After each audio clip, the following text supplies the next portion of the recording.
Welcome to another exciting show today with me, Kopi With Vans. That's right, and today's topic, if you look at it, is all the setback I have had in the mountaineering expeditions and how I overcome them. Right, I'm actually with one of the Everest climber, Mr. Ravichandran. Everest is very well known. But before we go on today's episode, I will love to welcome everybody, ladies and gentlemen, for these adventures and this topic today that we're going to talk about. Today's topic is all about adventure, right? So it's all about mountaineering and Everest, where we be diving deep into the world of mountaineering and the incredible journey of one of the remarkable individual. I just mentioned his name. He's our guest speaker today. His name is Ravichandran Everest, as well as known, right? As we sip on our coffee, that's why we call it Kopi With Vans, soaked into the atmosphere, we have to explore the heights and challenges that have been conquered by those who dare to climb some of the world's most majestic peaks. From the comfort of these cozy surroundings, we will be transported to the inspiring realms of the mountain summits, icy slopes, and breathing, breathtaking, and situations, right? But today I would love to have the honor to introduce our guest, Mr. Ravi. Is going to come in very shortly. The climber who has stood on the roof of the world, gazing down upon the beauty and the majesty that not only a few, but many who have done it, but with a lot of challenges. And that's what we're going to talk about today, about all the setbacks with Ravi.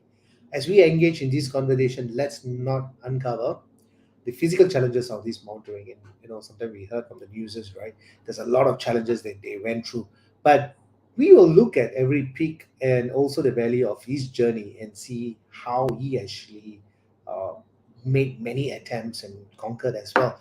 So whether you are a seasoned mountaineer or an inspiring adventurer or simply someone who appreciate the boundless spirit of human exploration, so this episode promises to resonate with your inner explorer. Join us as we share these stories and insight, a deep appreciation for the power of nature and the heights which a human spirit can soar. So, without further ado, let's raise our cups. If you're having a coffee, if you're having a water, no problems. And determination, the thrill of the climb. Well, let's welcome Ravi Chandran Everest and right here at Kopi With Vans. Hello, Ravi sir. Hi, How are you, sir, today? good. Feeling good now, better in terms of you know coming back from last. Just recent climb to Everest and also Lhotse. All right. After 3 months, I fully still under recovering from my frostbite, but I'm feeling good now. Yes, and thank you for inviting for your show. This is my second time on your show. Hope your fans will be happy with Thanks. I mean, I know, last year we talked about it, and you gave a lot of inspiring motivational quotes, as well as how the challenges that you have faced and overcome it. But of course, Ravi, if we have the pleasure to introduce yourself to our viewers who might be joining us again.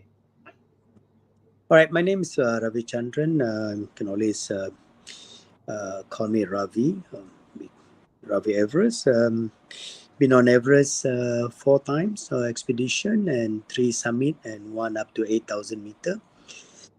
Been on K2 last year, and last year something confident. I mean something good. Did Everest and K2 back to back in 72 days. Um, so that was a nice experience. Reaching two summit, number one and number two in 72 days. That was good. This year wanted to do Everest and Lhotse, but only could manage Everest.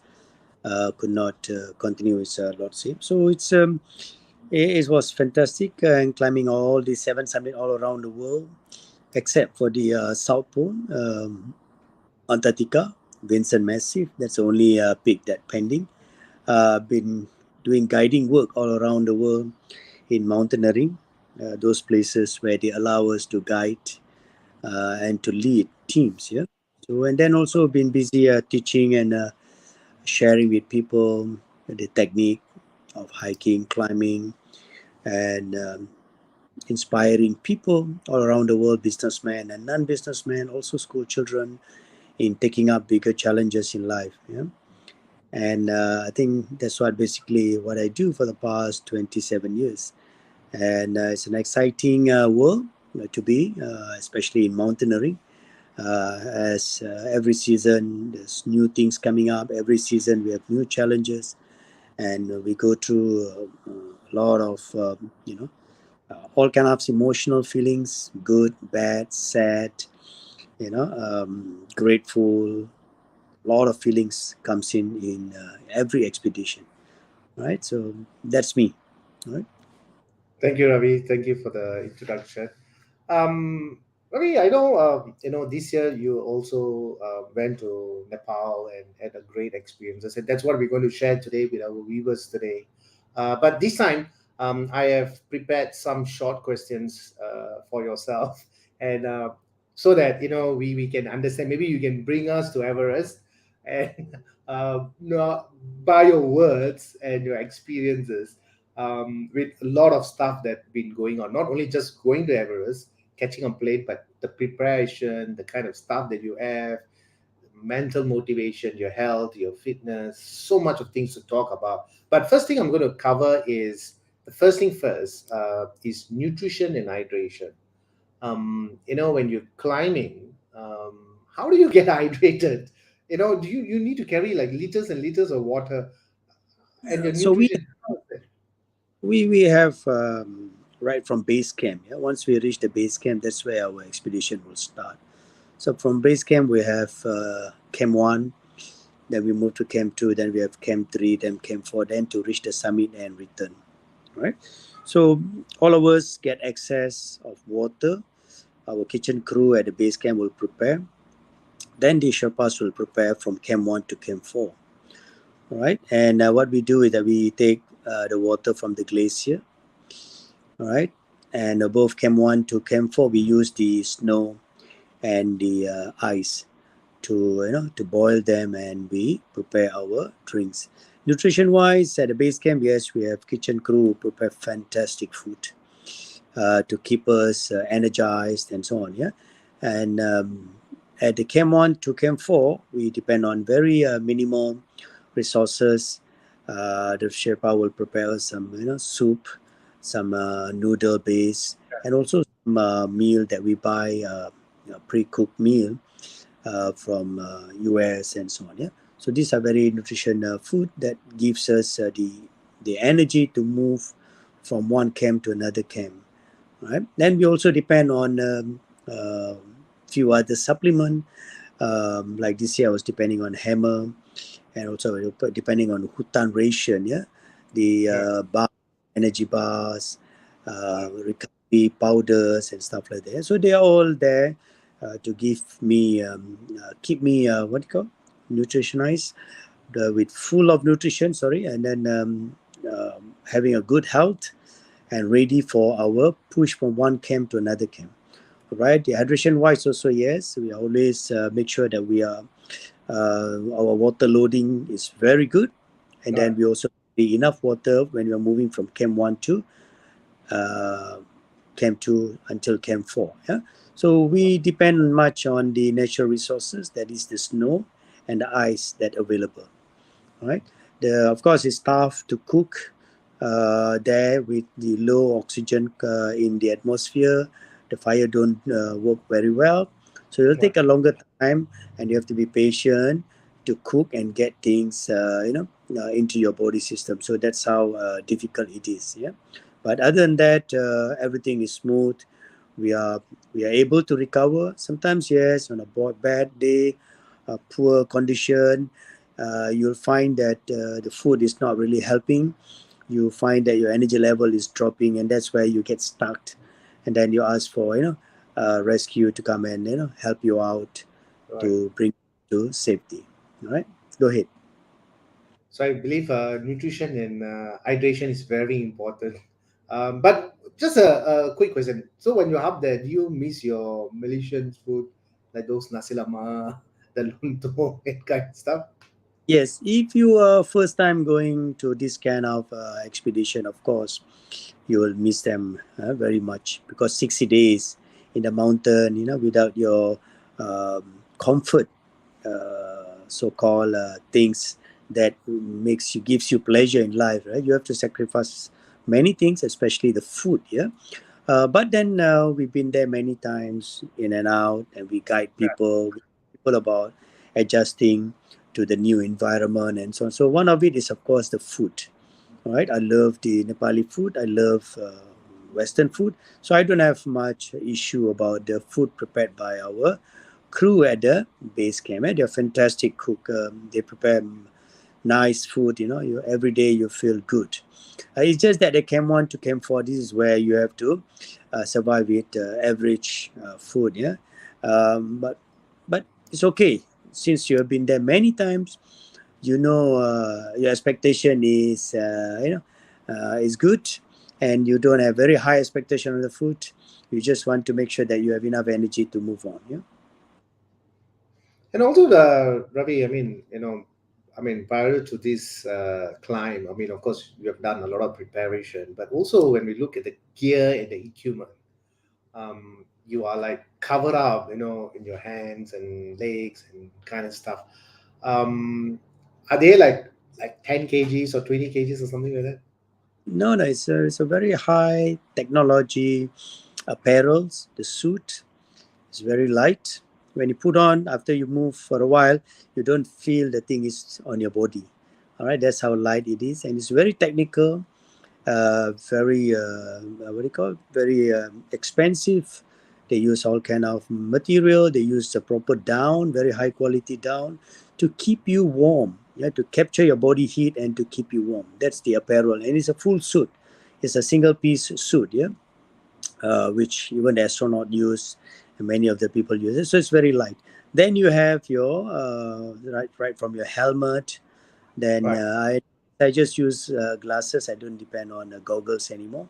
Then you have the oxygen mask with the regulator and the oxygen at the back, which comes to about 4 liter, Right. 4 kg. Yeah? And then you have the one backpack to carry these things. Then you have your glove, mitten, very high quality gloves. Then you have the socks and you have the boots. So this is basically the equipment that you carry. The plus the harness and all the carabiners, Juma, and figure eight for you to go up and come down.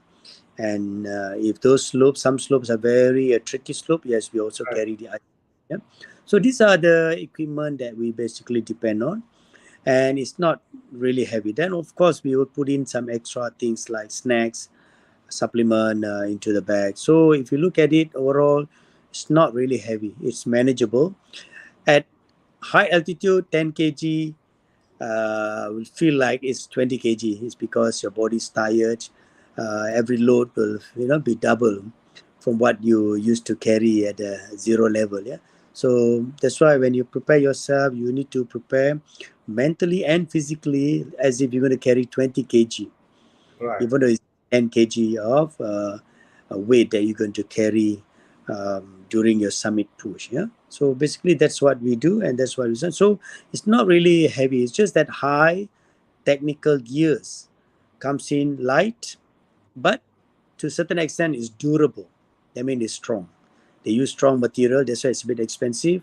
Even the seal, they use very proper seal, waterproof, very high quality waterproof seal. The stitching also sometimes double, sometimes triple, very strong Right. stitching, and it can take the challenge. All right, but to a certain extent, if you drop on the rock and so on, yes, there's a big possibility that the apparels will break and then the fur start coming out. We all have, that's why we carry what we call duct tape, and whenever we have these issues, we put on the duct tape. Put it up there. And then Yeah. I forgot also to mention about crampon to the boots. Yeah, so those are also light crampon that we use, technical crampon, with certain strength. Yeah. So overall, it's not really heavy, but experienced climber who have been there many times, they will know how to prepare to carry this kind of equipment and how to keep themselves Right. having enough strength in your leg muscles. Yeah. Right. And also one of the pictures that you posted, I actually saw you are sleeping inside it. You can actually sleep within it, right? I mean, you don't take it out, right? No, that's sleeping bag.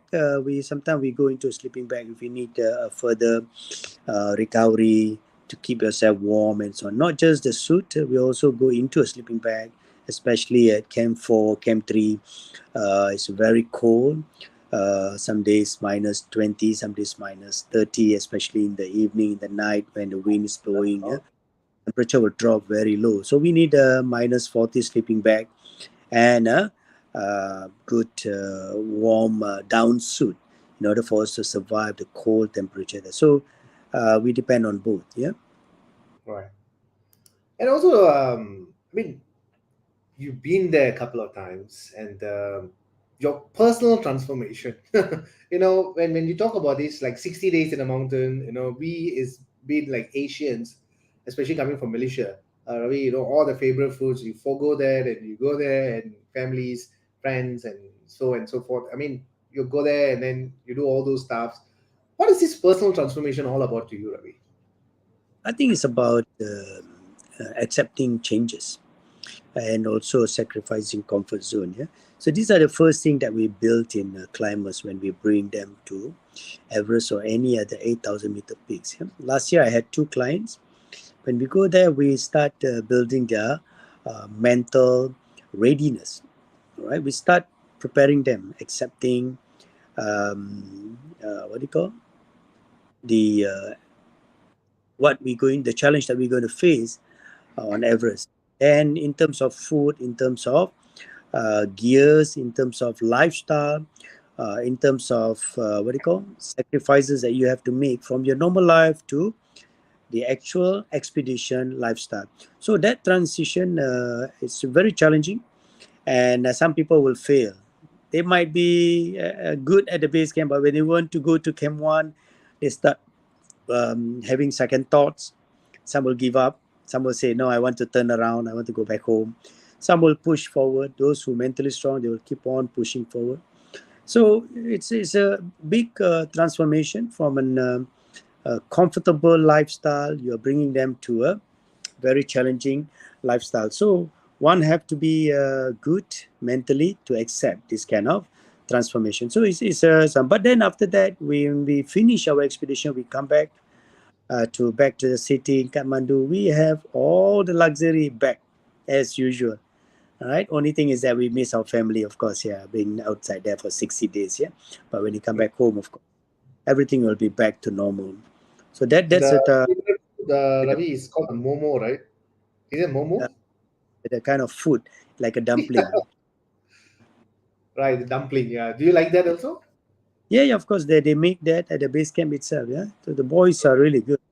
Our chef, our Sherpas, they really prepare well. Yeah, and we feel very comfortable, especially people have been there many times. They feel really at home.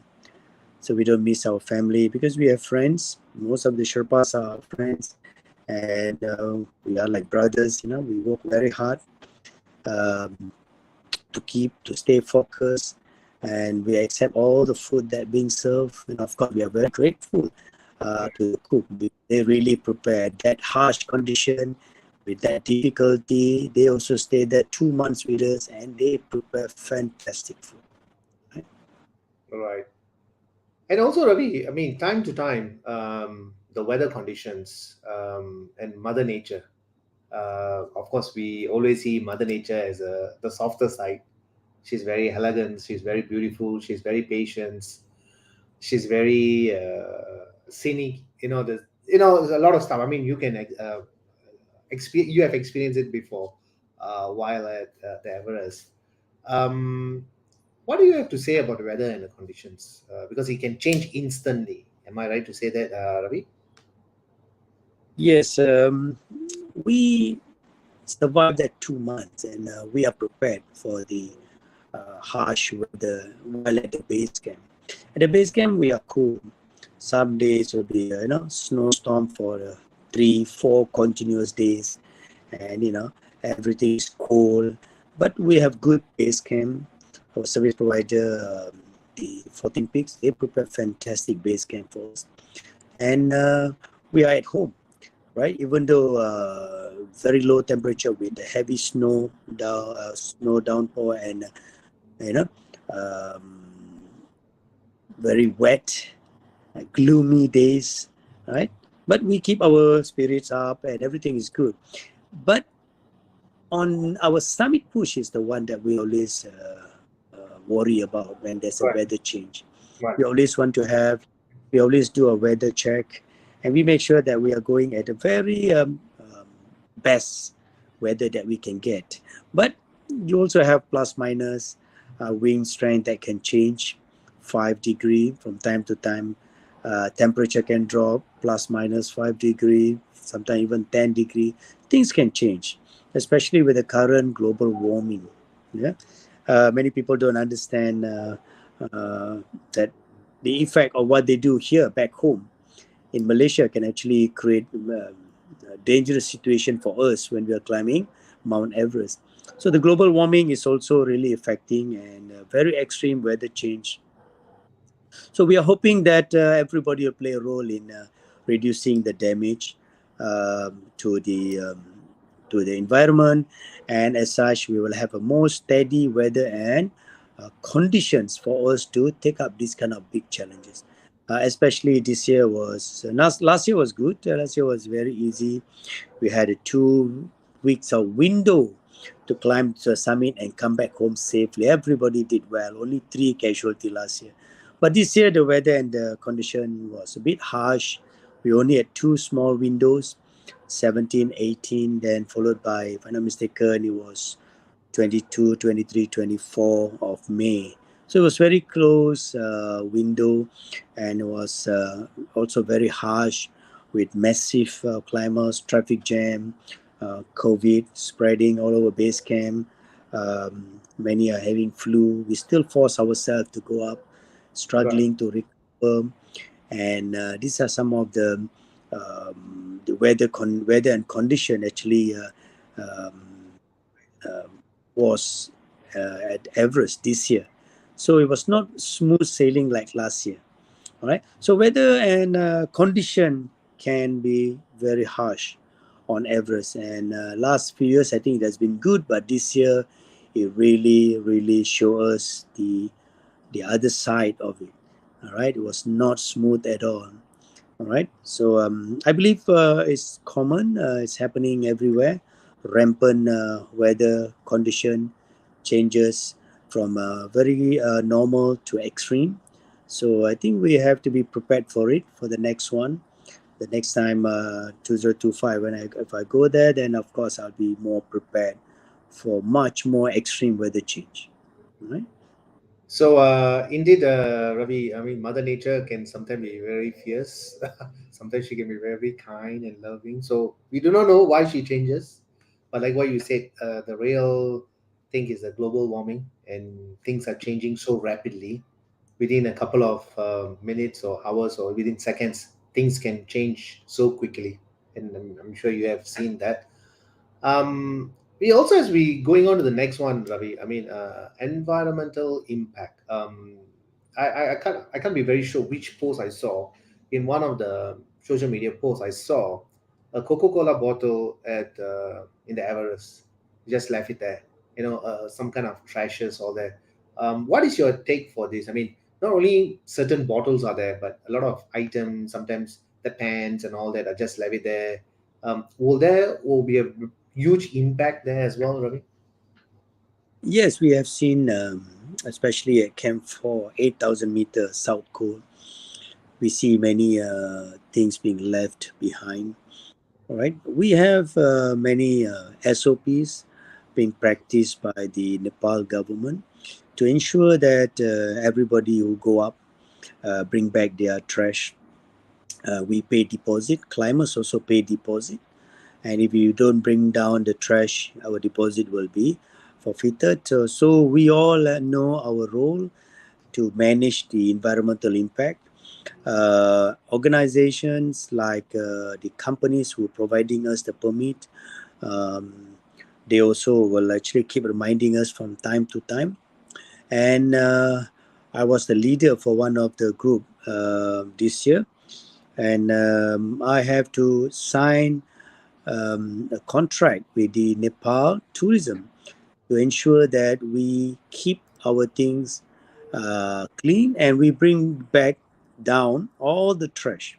So these are some of the SOPs that have been put in place to help to reduce the impact. But at Camp 4, from the previous many other expedition that they have been using the same campsite, we can see the old trash are still there from the damaged tent, left back, and so on. But currently, all the oxygen bottles that being kept up there are all being brought down and being recycled. So things are good now. All the companies operators are doing a good job in making sure that the oxygen bottles are being brought down and being recycled for years, for many years.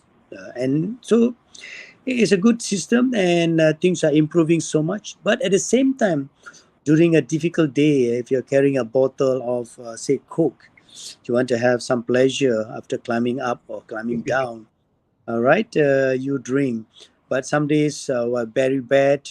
Sometimes the wind will blow the bottle away from you deep into a very dangerous zone. Then no one can actually pick it up. So we have that kind of issues also. Yeah.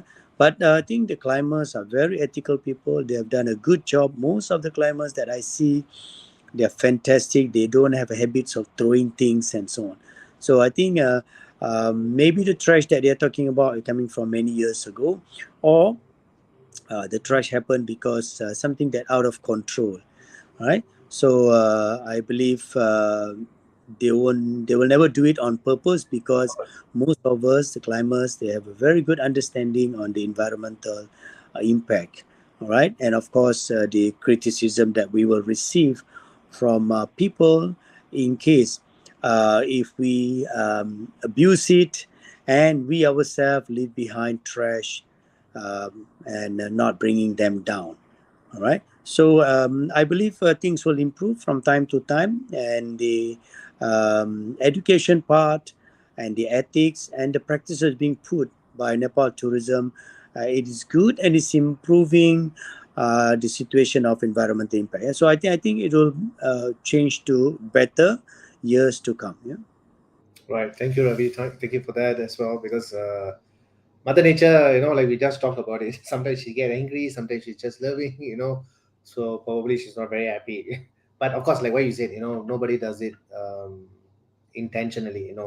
Everybody's playing their part. To keep this place very preserved. At the same time, not to exploit that. Right. How about your unique perspectives, Ravi, over the years that you climb, and what you have it after this Well, trip as well? 4 times on Everest with 3 summit, K2 summit, and also a few other 8,000 meter peaks. Um, I look at mountaineering makes you a better person from time to time. Yeah? And the challenge is very unique. Every time you have different challenges. So it's never easy to come with a standard experience. All the experiences are different, all right? Some days are good, some days are bad, some days are, you come back home feeling sad. Some days, you come back home very happy, cheerful, and sometimes we lose friends. Sometimes we have to leave behind people, and it's very unique. So overall, I will say that it makes you a better person. All right, it mountaineering makes you realize things, realize mistakes that we do, and realize how poor we are in terms of fitness wise, in terms of health, in terms of discipline. And it's always great to be back there, because every time you have problem, you overcome it and you go back there again. And that's what this is all about. So mountaineering really help us to keep us very steady, to keep us very unique, because different climbers have different sets of understanding, feelings. That's why when we say 60 days, right? When we meet other climbers, it's always fun, because they are different. They are totally different, and it's so nice to be with them, spending 60 days there, understanding them, learning about them. It's always great. And sometimes 90% you'll meet fantastic people with fantastic characters, including the Sherpas. Very nice people. There are one or two that sometimes, maybe due to lack of oxygen, they couldn't think straight. They start showing their nasty characters and so on. That can happen to anyone. All right. Also, including us, when we have lack of oxygen, we forget many things. We become like senile. We are out of Right. focus. We forget our true self. It can happen. Our ego will be playing a bigger role. And taking us to different, what do you call, with different sets of characters, and so it can happen to anyone. Yeah. So it's all part and parcel of being unique. Right? That's what this is all about. Mountaineering, it takes you to deep places where your unique characters will start to show. Right? And I've seen this in many people that I guide. I've seen this in my own self, right? Right. And it is fantastic to know yourself when you put in that position. All right. So I have seen some of the unique things that I have experienced. I have come across in all my 8,000-meter expeditions. Yeah. So I would say it's very unique from one person to another person, and we react differently from time to time at different altitude on a different day. All right. So that's what this is all about. Yeah? Thank you, Ravi. Thank you for the unique perspectives. And also to the viewers, we are at Spotify, Apple Podcasts, YouTube, Facebook, and LinkedIn as well. You can actually visit any of these social media to get this fantastic interview. And of course, post production as well. I mean, this video and this audio also will be in Spotify and Apple Podcasts. So you can actually listen to them any time of the day. Just click on Kopi With Vans, and then you can able to listen this interview with Ravi.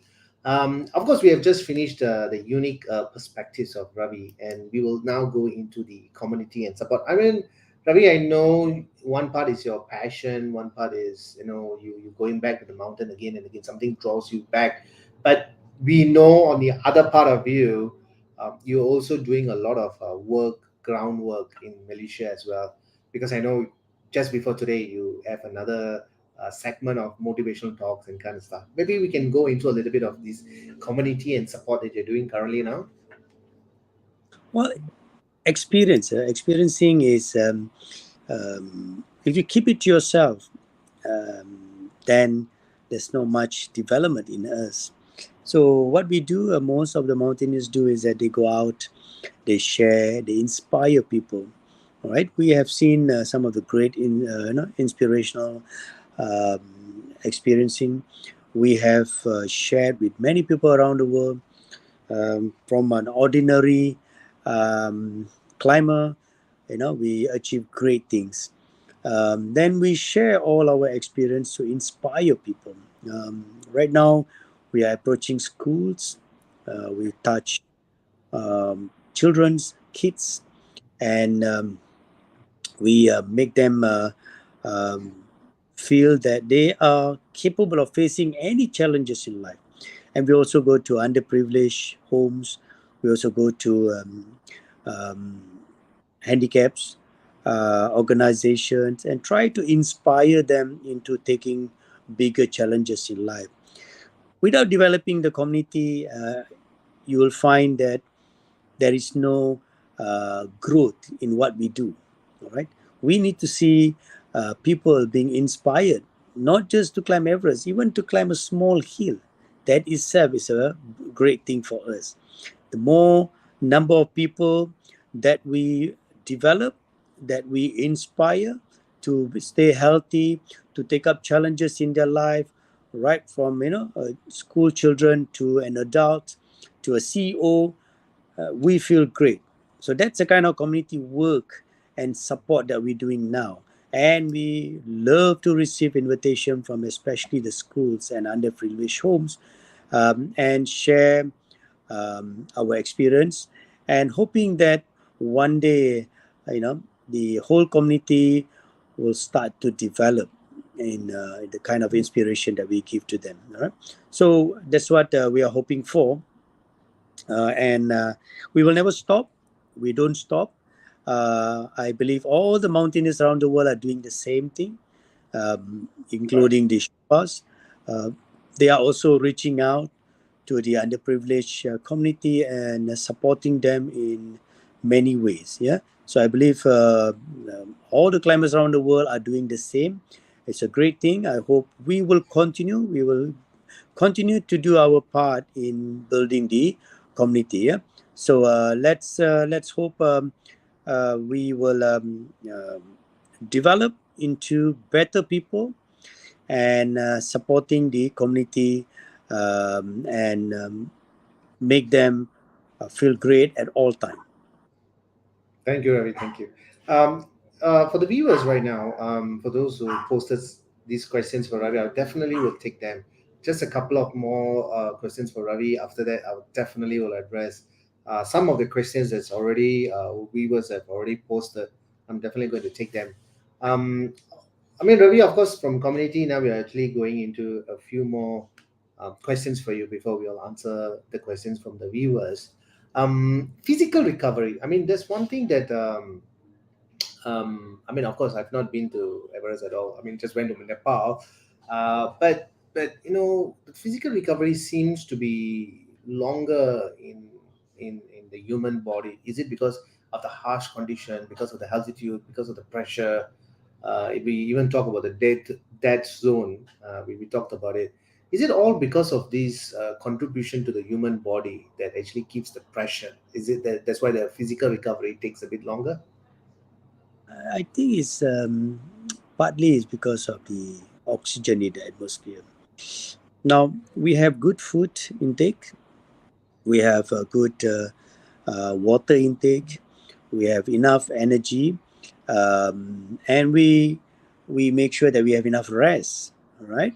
But the problem is that when you are at a high altitude, especially the dead zone, where you have very low oxygen, um, very low oxygen in the atmosphere, what happens is that your recovery will be affected, right? So your physical recovery somehow will be affected, and you have to go down as soon as possible back to the base camp in order for us to recover. Some, to a certain extent, they even fly out to Kathmandu. Those who really have enough financial resources, they will fly out to Kathmandu to rest at 1,000 plus meters, and the body will recover very fast because of the oxygen in the atmosphere.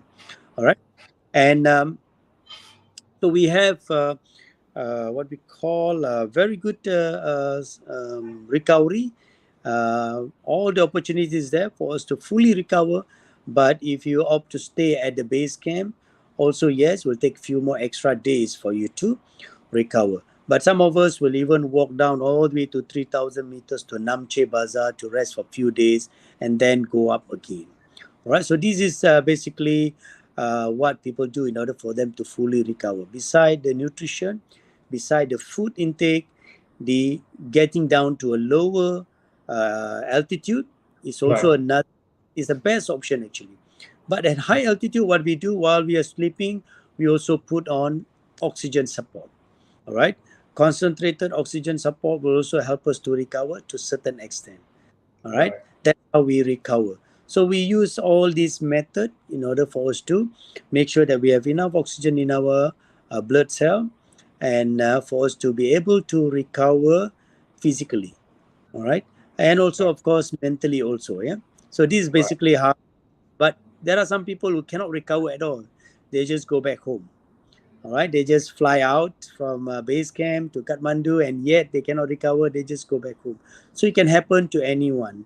All right. So as we get old, our recovery will drop, and age factor also plays a big role, I guess. So your recovery will take a longer process compared to a young, you know, um, full of energy person. Yeah. So that's why I believe it's very individualistic how fast you recover, Right. but we depend on outside resources and also technique of going down as soon as possible to recover. All right.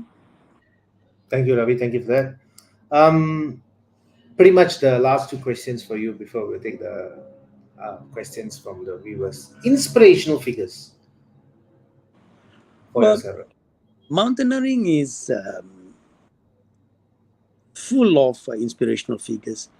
The guy, the Sherpa with me, he's inspiring because they've been there much more longer, many summits compared to us. They themselves are an inspiration for me. And then followed by all the other Sherpas, Kami Rita, and a few other people who have done 25, 26 times on the summit of Everest. Then you have Messner, who are the first person to complete all the 14-meter peaks. And you have also our own national climbers who do very well at the beginning of our climbing history. So all these people really inspire uh, people like us. All right. And every year when we go there, when we accomplish something, we are also hoping that we will be also an inspiring figure for others. All right. This is what this climbing is all about. It's Right. about achieving greatness in our life and making other people feel great.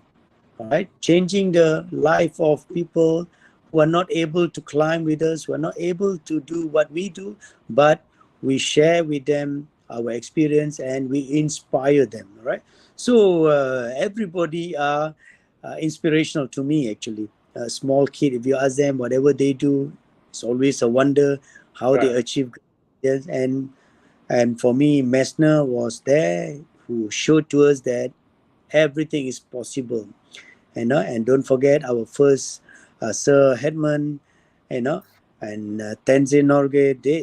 They are great people who actually inspired many people around the world. Yeah, so it's nice whenever I get chance to I read about other people's success. Right. It's really inspiring what people are doing. So when it comes to inspirational figures, I believe I have so many, right, in my list. At the same time, I hope I can always inspire people from time to time. Yeah, so that's about inspirational figures. I believe right from my Sherpa to Messner, and our own very own Malaysian climbers who have done wonders in the past. Yeah. Thank you, Ravi. Thank you for that. Well said on all those inspirational figures that motivated each other to to reach the summit. The last but not the least, Ravi, it's the main one that we're going to talk about, which is overcoming setbacks. Do you have a setbacks? Well, to be a better person in life, to be a successful person, I think we cannot run away from setbacks and failures. Right, setback and failures are part of a process for us to improve. Not many people share their setbacks, but every time I go for my inspirational talk, I talk. One of the main topic is about setbacks. And I share with them from all this my setback that I face. All right, it's never easy. All right, and these setbacks are the one actually help me to be better prepared. Every setbacks will create fear in us. Fear that will, some people beyond recovery. Some people just do not want to face that fear anymore. They will isolate themselves. They will run away from that fear, which coming from the setbacks. But in my case, I always tell people, setbacks, if it happens, is good. If it don't happen, it's also good. But every time it happens, we love to look at it deeply and learn from the setbacks, right? Learn from the failures that we go through, and we keep improving ourselves. That doesn't mean that you're going to stop climbing, all right? Just because your friend died, just because this year we lost 18 people, we lost including two Malaysians. That is not what you should look at. You should look at that. Hey, we have to be better prepared for next one. The weather can change to worse. It might be even a smaller window next year. It can be a traffic jam that much more bigger than this year. So we have to be better prepared. We have to carry enough oxygen. We have to store enough oxygen at every camp in order for us to overcome this problem. All right, our lung system have to be good. We have to stay away from cough. We have to stay away from kumbu cough. There's so many things that we learn from the setback that we have every year. I still remember in year 2012, I was hit by avalanche on Manaslu. I still remember Yeah. I was buried, rescued by the Sherpas from Camp 1, rushed to Camp 2 and rescue us. I will never forget.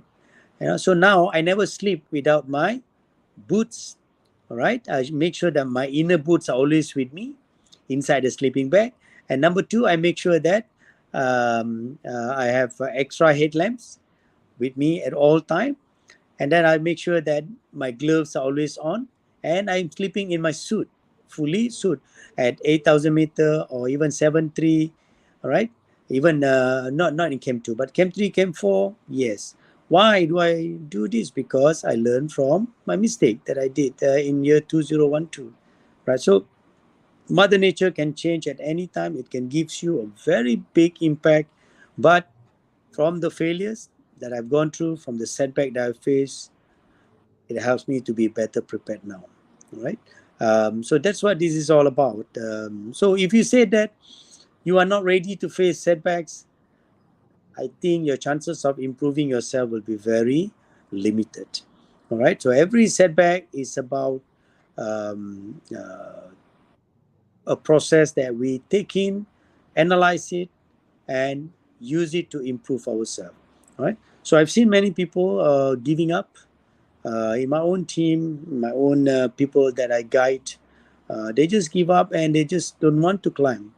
It's part and parcel, I believe so, of expeditions.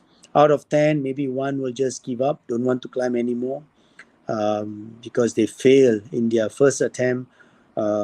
You know, people like us, the 9 people, people that we look at, because we want to inspire the remaining 9 people to take up bigger challenges, to look at the setback and keep coming back again and again to challenge themselves. So this is what setback is all about. So this year I couldn't do 2 peaks, Everest and Lhotse. I just do one peak, Everest.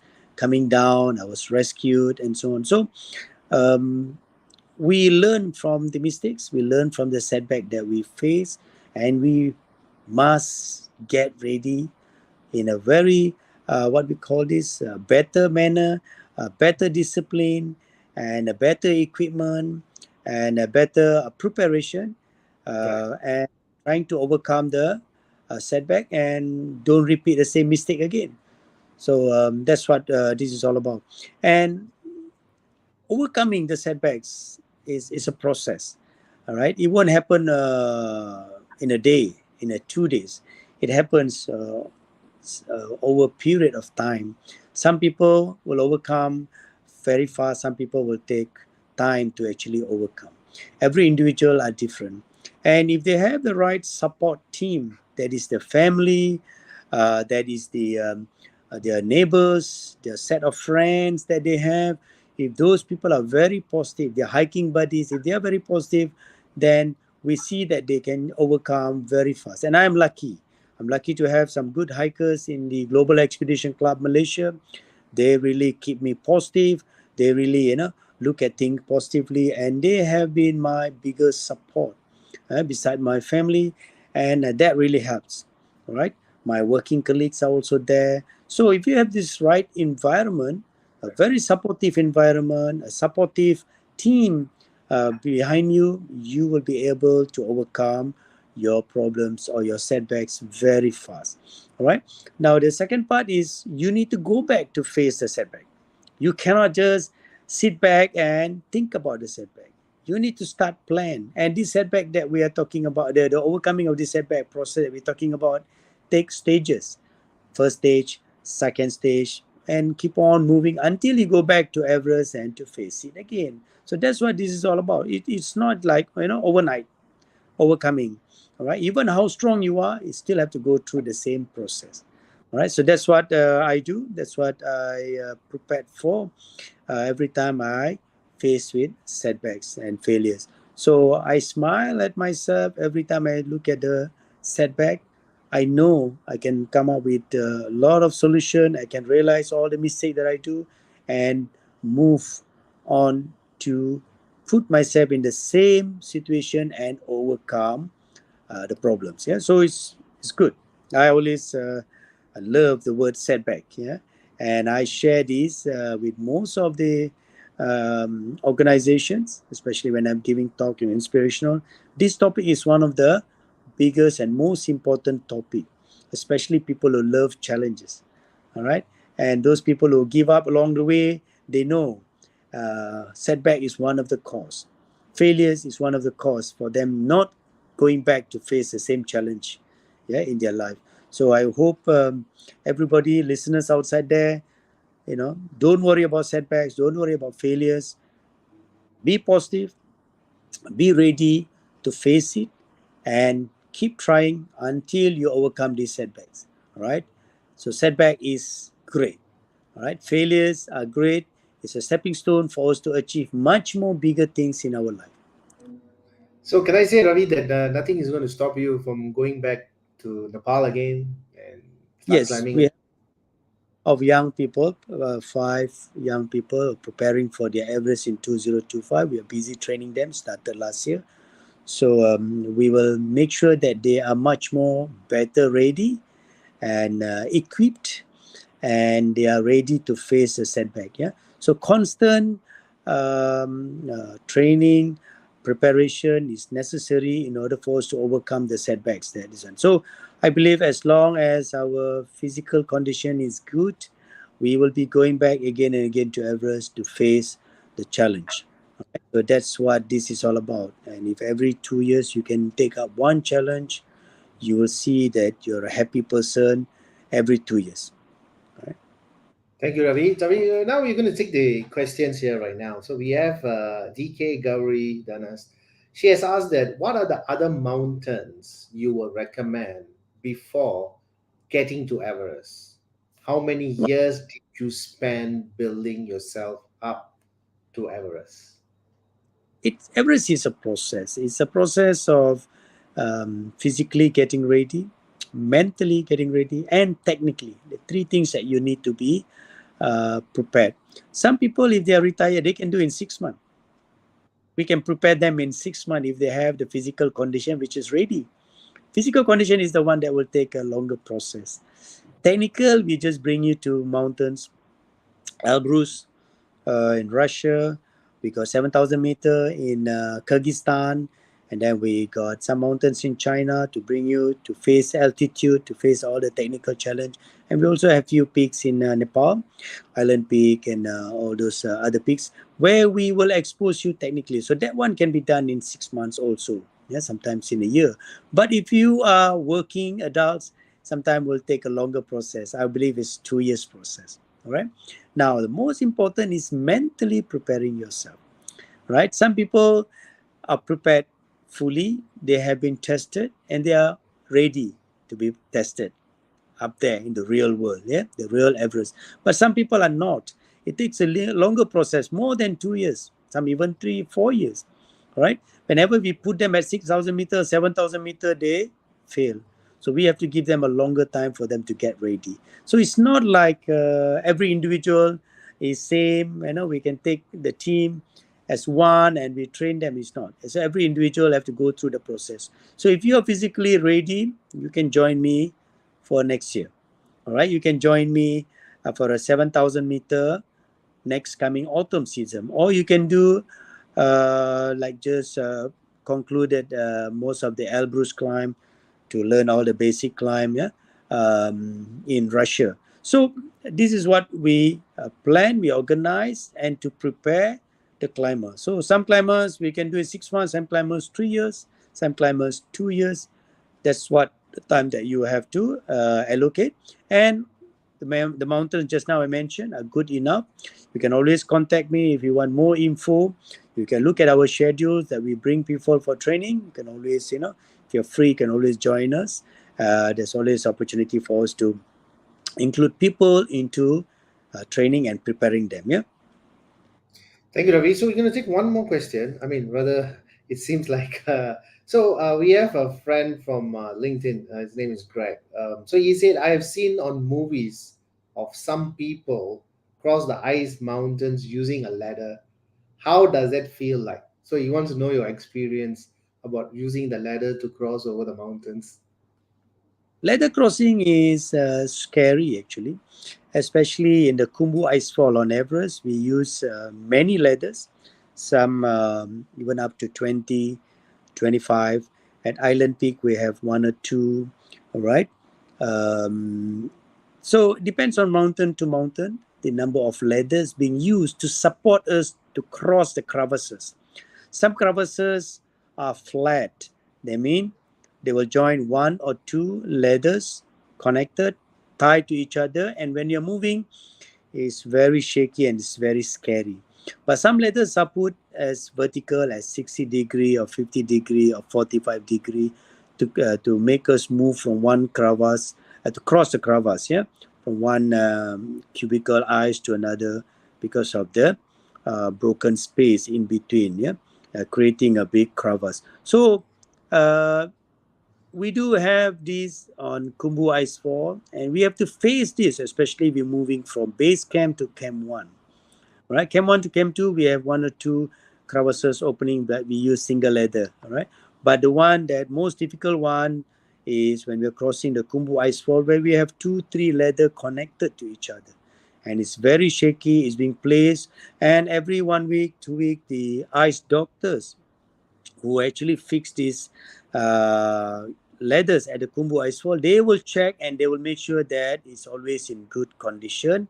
But there are some people who do mistake, especially ladder crossing, where they are mentally not prepared and of course technically not prepared, and they will drop into the crevasses.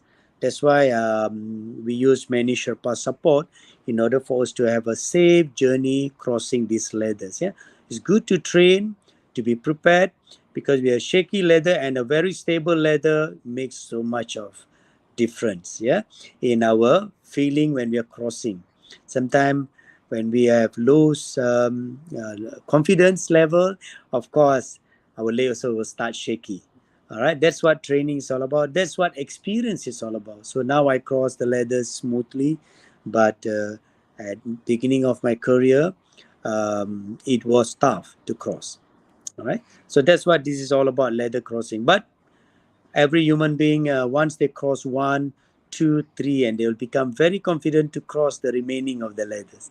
Yeah, that's what human nature.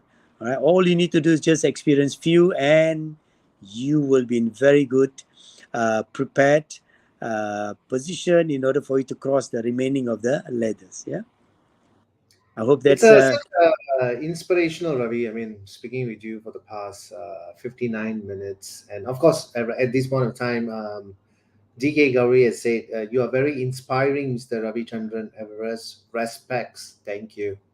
And of course, Ravi, as we spoke about all those stuff that nutrition and hydration, your gear support. weather conditions, personal transformations. But I think mainly more on physical recovery we talk about, and lastly is of course the overcoming your setbacks. Before we end this Kopi rants for today, Ravi, do you have any advices for people who are listening to this, or people who plan to, like just like Gauri itself, who plans to do more climbing?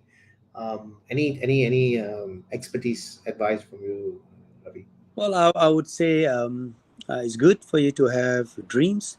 It's good for you to have goal setting and be what do you call um, be positive in going for your goal. Just it takes a little bit of preparation, a very steady preparation. Make sure that you have enough preparation. Put in time, discipline, effort, stay committed, stay determined to your goal, and somehow it will lead you to be well prepared for your challenge. It's just that the time that you put in, be fair. If you put in good timing, good sacrifices, I believe you'll be better prepared. But if you are those person who have very limited time, be fair to yourself. Give yourself enough time to be well prepared for your challenge. Everything is possible. We have proven to the world this humans basically can do anything they dream of. Yeah. So I believe that's a message that I would like to share with everybody. It's about going for your dream. All right. And forget about those negative comments or negative energy that you receive from your surrounding. Okay. It's bound to happen. It's bound to be there because that's what will inspire you. All right. If you say that everything is going to be smooth, there's no going to be any criticism. Even how good you are, also there will be criticism. It's normal to put that fire in you. All right. To keep that fire in you to be better prepared, because that fire is the one that going to lead you to your success.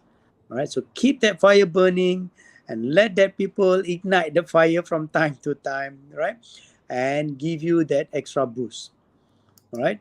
I think that's the message. And thank you very much again, Vanan, for this invitation to participate and be able to um, talk to your fan. And I hope I'll get many more chances to be able to connect with you and your fans outside there. And if possible, inspire one or two. All right. Thank you Thank very you, much. Ravi. Thank you so much. We will definitely will meet up for the coffee, or call the Kopi in a Malaysian style, very soon in KL itself. Sure. Thank you, Ravi. Despite your busy schedule today, you still put in the 1 hour, and to share your expertise and your experiences to all our viewers. Thank you so much, Ravi. And we definitely will get connected again. Sure. Thank you, Ravi. Thank you so much. Bye. All right, folks. This is Vance, especially with Ravi. I think he's second time joining us at Kopi Vans. I had a great time. I'm sure you had a great time as well. Like I mentioned earlier, we are at Spotify and Apple Podcasts, so you can actually listen to all these topics that we have done, and also with Ravi itself. Today will be in podcast as well, so you can actually listen to them. And one thing that I always learned in every podcast itself, I'm sure you have take backs, and you actually explore that Ravi is such a, what shall I say, such a positive attitude. He just do what he feels like, and with such humble character he is, with such a inspiration right now he's doing in wherever he is right now in Malaysia, and doing talks to youth and people and corporate as well. Motivation, I think, is one of the most important thing in our human life. Just now Ravi talked about having that fire in you is very, very important.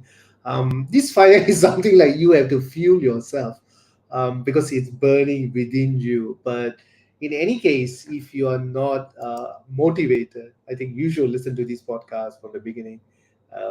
Such full information, even though we didn't have a chance to go to Nepal.